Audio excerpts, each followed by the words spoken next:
Swastiastu. Assalamualaikum warahmatullahi wabarakatuh.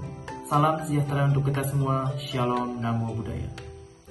Baik, jadi pada kesempatan ini dan di video ini kami akan membahas tentang dua tema pokok. Yang pertama tentang apa itu hukum adat, dan yang kedua tentang posisi hukum adat dalam sistem hukum Indonesia. Baik, jadi yang pertama kita akan membahas tentang apa itu hukum adat secara umum. Baik, jadi sebelum kita beranjak menuju ke pembahasan tentang apa itu hukum adat atau penjelasan tentang hukum adat, kita akan singgung sedikit terkait tentang sejarah hukum adat di Indonesia.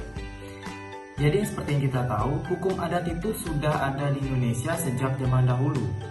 Bahkan dari zaman kerajaan, hukum adat itu sudah dikenal, namun memang dari bentuknya belum seperti hukum-hukum pada zaman era modern seperti sekarang ini.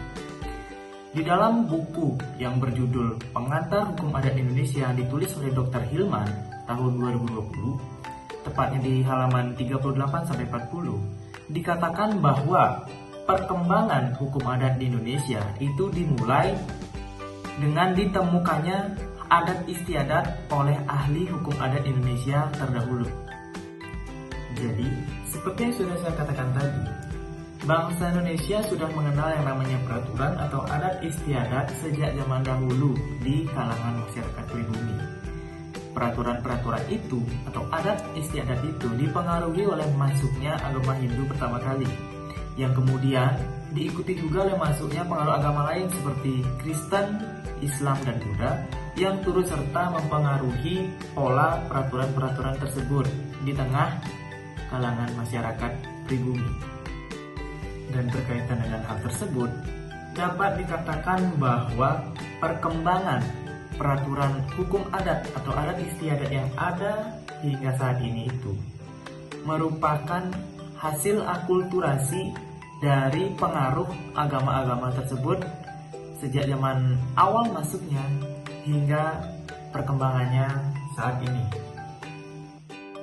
Nah, kemudian setelah adanya proses akulturasi tersebut, seorang ahli yang bernama Van Vollenhoven kemudian menyebut hukum adat dengan istilah inland recht dan kemudian membaginya ke dalam dua bentuk, bentuk tertulis dan bentuk tidak tertulis. Bentuk tertulis diistilahkan dengan ius scriptum dan bentuk yang tidak tertulis diistilahkan dengan ius non scriptum. Dan pembagian tersebut tentunya didasarkan kepada ketentuan-ketentuan hukum agama yang ada pada saat itu. Nah, jadi setelah melalui pembahasan singkat mengenai sejarah hukum adat di Indonesia, kita tahu bahwa hukum adat itu sudah ada, lahir dan berkembang dari zaman dulu dan masih ada keberlakuannya hingga sekarang. Nah baik, jadi tanpa berlama-lama lagi kita akan langsung masuk kepada pembahasan tentang apa sih hukum adat itu. Nah jadi secara umum dapat dikatakan bahwa hukum adat ini merupakan sebuah hukum kebiasaan yang merupakan serangkaian aturan-aturan yang mengikat golongan masyarakat tertentu di wilayah tertentu yang tidak tertulis dan bersumber dari kebiasaan pola hidup masyarakat, dan maka dari itulah kenapa hukum adat itu disebut sebagai sebuah hukum kebiasaan. Dan biasanya hukum adat ini diwariskan secara turun-temurun dan dipatuhi keberadaannya oleh masyarakat golongan tertentu di wilayah tertentu. Dan perlu diketahui juga kalau hukum adat ini juga biasa disebut dengan living law atau hukum yang hidup di dalam masyarakat. Nah, karena bentuknya yang tidak tertulis, ini menjadi salah satu keunikan tersendiri untuk hukum adat. Karena ia akan mampu beradaptasi dengan lingkungan di sekitarnya, mengikuti perkembangan era dan juga zaman. Baiklah, jadi mungkin cukup untuk pembahasan terkait apa sih itu hukum adat, beserta dengan sedikit sejarahnya, dan kemudian akan dilanjutkan dengan pengertian hukum adat menurut para ahli. Pengertian hukum adat menurut para ahli. Yang pertama, menurut Cornelis van Vollenhoven, hukum adat adalah himpunan peraturan tentang perilaku yang berlaku bagi orang pribumi dan timur asing pada satu pihak mempunyai sanksi karena bersifat hukum, dan pada pihak lain berada dalam keadaan tidak dikodifikasikan karena adat. Yang kedua, menurut Bitterhar, hukum adat adalah keseluruhan aturan yang menjelma dari keputusan-keputusan para fungsionaris hukum dalam arti luas yang memiliki kewibawaan serta pengaruh dan yang dalam pelaksanaannya berlaku serta-merta dan ditaati dengan sepenuh hati. Yang ketiga, menurut Belfroid, hukum adat adalah peraturan hidup yang meskipun tidak diundangkan oleh penguasa tapi dihormati dan ditaati oleh rakyat dengan keyakinan bahwa peraturan-peraturan tersebut berlaku sebagai hukum. Dan yang keempat, menurut Hardjito Notopuro, hukum adat adalah hukum tak tertulis, hukum kebiasaan dengan ciri khas yang merupakan pedoman kehidupan rakyat dalam menyelenggarakan tata keadilan dan kesejahteraan masyarakat dan bersifat kekeluargaan. Dan yang kelima, menurut Raden Supomo, hukum adat adalah sinonim dari hukum yang tidak tertulis di dalam peraturan legislatif, hukum yang hidup sebagai konvensi di badan-badan hukum negara seperti parlemen, dewan provinsi, dan sebagainya. Hukum yang hidup sebagai peraturan kebiasaan yang mau dipertahankan di dalam pergaulan hidup, baik di kota maupun di desa-desa.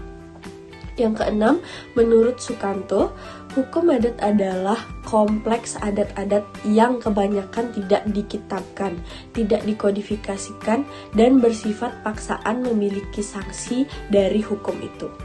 Yang ketujuh, menurut Hazairin, hukum adat adalah hukum yang dijumpai dalam adat sebagai bagian integralnya, sebagai bagian kelengkapannya.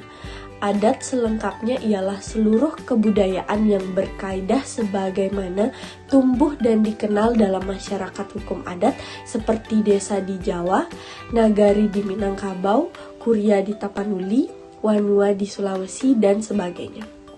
Yang kedelapan, menurut Busar Muhammad, hukum adat adalah hukum yang mengatur tingkah laku manusia Indonesia dalam hubungan satu sama lain, baik yang merupakan keseluruhan kelaziman, kebiasaan, dan kesusilaan yang benar-benar hidup di masyarakat adat karena dianut dan dipertahankan oleh anggota masyarakat itu, maupun yang merupakan keseluruhan peraturan-peraturan yang mengenai sanksi atas pelanggaran yang ditetapkan dalam keputusan para penguasa adat, seperti mereka yang mempunyai kewibawaan dan berkuasa memberi keputusan dalam masyarakat adat itu, yaitu dalam keputusan lurah, penghulu, wali tanah, kepala adat, dan hakim. Yang kesembilan, menurut MM Jojodiguno, hukum adat adalah hukum yang tidak bersumber kepada peraturan-peraturan seperti peraturan-peraturan desa dan peraturan-peraturan raja. Yang ke-10, menurut Sudiman Kartohadiprodjo, hukum adat adalah suatu jenis hukum tidak tertulis yang tertentu yang memiliki dasar pemikiran yang khas, yang prinsipil berbeda dari hukum tertulis lainnya. Hukum adat bukan hukum adat karena bentuknya tidak tertulis, melainkan hukum adat adalah hukum adat karena tersusun dengan dasar pemikiran tertentu yang prinsipil berbeda dari dasar pemikiran hukum barat. Yang ke-11, menurut Suripto, hukum adat adalah semua aturan-aturan atau peraturan-peraturan adat tingkah laku yang bersifat hukum di segala kehidupan orang Indonesia, yang pada umumnya tidak tertulis, yang oleh masyarakat dianggap patut dan mengikat para anggota masyarakat, yang bersifat hukum oleh karena ada kesadaran keadilan hukum, bahwa aturan-aturan itu harus dipertahankan oleh petugas hukum dan petugas masyarakat dengan upaya paksa atau ancaman hukum atau yang kita sebut dengan sanksi. Yang ke-12, menurut Hardjito Notopuro, hukum adat adalah hukum tidak tertulis, hukum kebiasaan dengan ciri khas yang merupakan pedoman kehidupan rakyat dalam menyelenggarakan tata keadilan dan kesejahteraan masyarakat dan bersifat kekeluargaan. Nah, yang ke-12 itu menurut Suryo Wignodipuro, Hukum adat adalah suatu kompleks norma-norma yang bersumber pada perasaan keadilan rakyat yang selalu berkembang serta meliputi peraturan tingkah laku manusia dalam kehidupan sehari-hari dalam masyarakat. Sebagian besar tidak tertulis karena mempunyai akibat hukum yaitu sanksi. Yang ke-13, Seminar Hukum Adat dan Pembinaan Hukum Nasional. Hukum adat diartikan sebagai hukum Indonesia asli yang tidak tertulis dalam bentuk perundang-undangan Republik Indonesia yang di sana-sini mengandung unsur agama. Dan yang ke-14 yaitu Sujito Sastrodihardjo menegaskan ilmu hukum bukan hanya mempelajari apa yang disebut das solen, tapi pertama kali harus mengingat das sein. Hukum adat merupakan spesies dari hukum tidak tertulis yang merupakan genusnya. Selanjutnya saya akan menjelaskan bagaimana kedudukan hukum adat di dalam sistem hukum di Indonesia.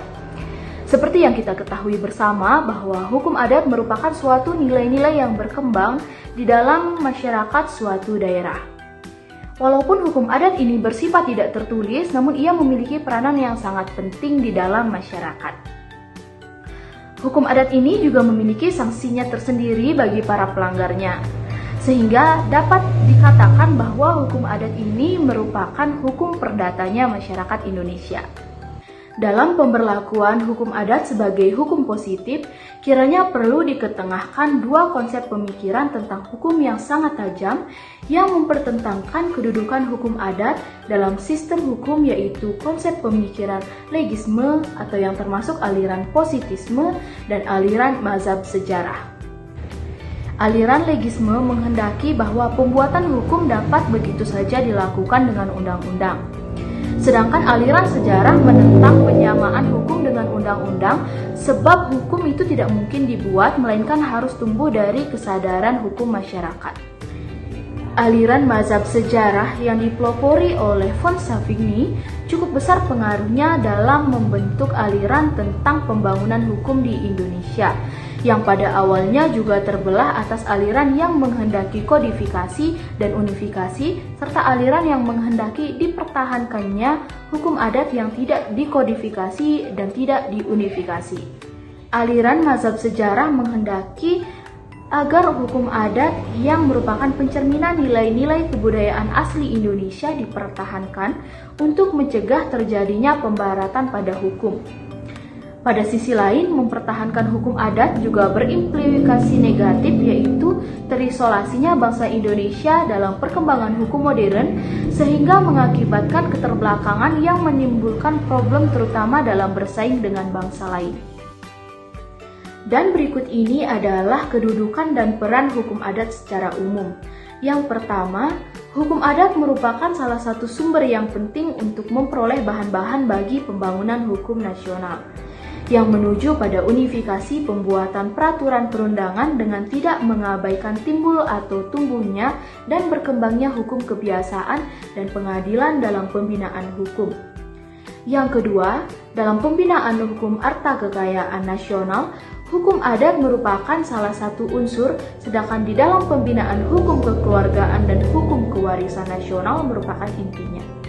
Dan yang terakhir, dengan terbentuknya hukum nasional yang mengandung unsur-unsur hukum adat, maka kedudukan dan peranan hukum adat itu telah terserap di dalam hukum nasional. Di dalam perspektif Undang-Undang Dasar 1945, maka kedudukan hukum adat adalah sebagai berikut. Hukum adat diakui sebagaimana yang dinyatakan dalam Undang-Undang Dasar 1945 pasal 18 di ayat 2 yang menyatakan negara mengakui dan menghormati kesatuan-kesatuan masyarakat hukum adat beserta hak-hak tradisionalnya sepanjang masih hidup dan sesuai dengan perkembangan masyarakat dan prinsip negara kesatuan Republik Indonesia yang diatur dalam undang-undang. Berdasarkan pada ketentuan yang tertuang di dalam pasal itu, Jimli Asidiki menyatakan bahwa pengakuan ini diberikan oleh negara. Yang pertama, kepada eksistensi suatu masyarakat hukum adat serta hak tradisional yang dimilikinya. Yang kedua, eksistensi yang diakui adalah eksistensi kesatuan-kesatuan masyarakat hukum adat. Artinya, pengakuan diberikan kepada satu persatu dari kesatuan-kesatuan tersebut, dan karena masyarakat hukum adat itu haruslah bersifat tertentu.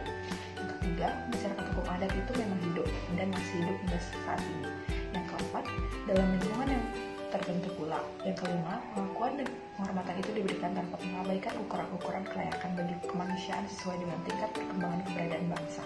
Misalnya, tradisi-tradisi tertentu yang memang tidak layak lagi dipertahankan tidak boleh dibiarkan tidak mengikuti arus kemajuan peradaban hanya karena alasan sentimental. Yang keenam, pengakuan dan penghormatan itu tidak boleh mengurangi makna Indonesia sebagai suatu negara yang berbentuk negara kesatuan Republik Indonesia.